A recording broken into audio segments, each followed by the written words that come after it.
አውቶ ኢሚኒ ዲዚዝ እንግዲህ አንዱ የዲዚዝ ታይፕ ነው ወይም ዲዚዝ በሽታ ነው ማለት ነው። እንግዲህ አውቶ ኢሚኒ ዲዚዝ ከሌሎች ለየት የሚያደርገው ኢሚኒ ሲስተም ወይም የራሳችን ወይም የሰውነታችን የመከላከል ስርዓት ጤነኛ የሆነውን የሰውነታችን ክፍል ኪል የማድረግ ወይም የመጉዳት ወይም ዲስትሮይ ማድረግ ሂደት እንግዲህ አውቶ ኢሚኒ ዲዚዝ ተብሎ ይጠራል ማለት ነው። ኖርማሊ እንደዚህ ዲፋይን ልናደርገው እንችላለን። ሶ አውቶ ኢሚኒ ዲዚዝ ምንድነው? የራስን ከሌላው አይደንቲፋይ የማድረግ አለመቻል ማለት ነው። እንግዲህ የራሳችን የሰውነት መከላከል ስርዓት ሌላውን ፎሪን የሆነውን ወይም አዲስ የሆነውን ከውጭ የሚመጣውን የመለየት አይደንቲፋይ ማድረግ ብቃት አለው ኖርማሊ በተፈጥሮ ያለው። ሶ አንዳንዴ ይህንን የማድረግ አቅም ወይም ኢሚኒ ሲስተም የራሳችን የሰውነት ክፍል ከሌላው ከፎሪን ከሆነው አይደንቲፋይ የማድረግ ወይም የመለየት አቅም በሚሳንበት ጊዜ የሚፈጠር በሽታ አውቶ ኢሚኒ ዲዚዝ ተብሎ ይጠራል ማለት ነው።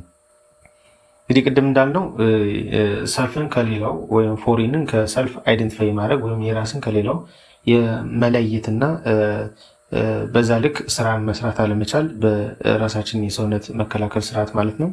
ይህን አለማድረግ እንግዲህ የአውቶ ኢሚኒ ዲዚዝ ነው ብለናል ማለት ነው።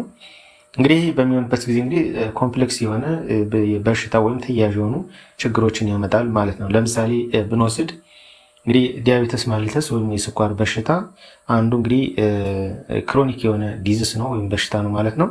ለምሳሌ ታይፕ 1 የሚባለው የዲያቤተስ ማሊተስ ኮዝ የሚሆነው በአውቶ ኢሚኒ ዲዚዝ ነው ማለት ነው። ምን ማለት ነው? ይሄ ቤታ ሴል የሚባለውን ፓንክሪያቲክ ሴል ላይ ቤታ ሴል የሚባል አለ። ይህ ቤታ ሴል እንግዲህ ዋናው ዓላማው ኢንሱሊን ፕሮዲስ ማድረግ ነው። ኢንሱሊን ፕሮዲስ የሚያደርገው ሴል እንግዲህ በራሳችን የመከላከል ወይም በሰውነት የመከላከል ስርዓት ኪል ይደረጋል፣ ሴሉ ዲስትሮይ ይደረጋል ማለት ነው።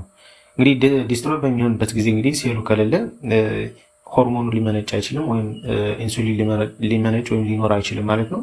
ኢንሱሊን ከሌለ ደግሞ እንግዲህ በደም ውስጥ ያለው የግሉኮስ መጠን ከፍ ይላል ማለት ነው።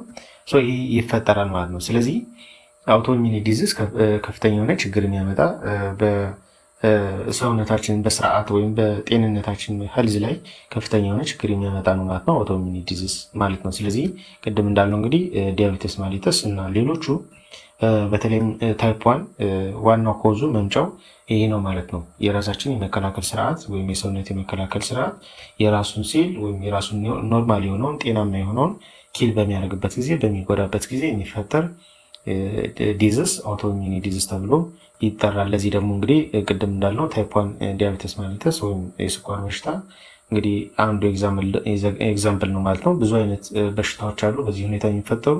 ለምሳሌ መገጣጠሚያ አካባቢ እንደዚህ አይነት ችግር ይፈጠራል ወይም በአውቶ ኢሚኒ ዲዚዝ አማካኝነት ሴሎቹ ኪል ይደረጋሉ። ላይክ ኢንፍላሜሽን የመፈጠርም ኦከር ይሆናል ማለት ነው እና ሌሎቹ ይፈጠራሉ ማለት ነው። ስለዚህ እንዳጠቃላይ አውቶ ኢሚኒ ዲዚዝ ማለት የራሳችን የሰውነት ወይም የበሽታ መከላከል ስርዓት በስህተት ወይም ፎሪንን ከሰልፍ ወይም የራሱን ከሌላው መለየት ባለመቻል የሚፈጠር ወይም የሚኖር በሽታ ነው ማለት ነው። ስለዚህ ይህንን አውቶ ኢሚኒ ዲዚዝ ብለን እንጠራዋለን ማለት ነው።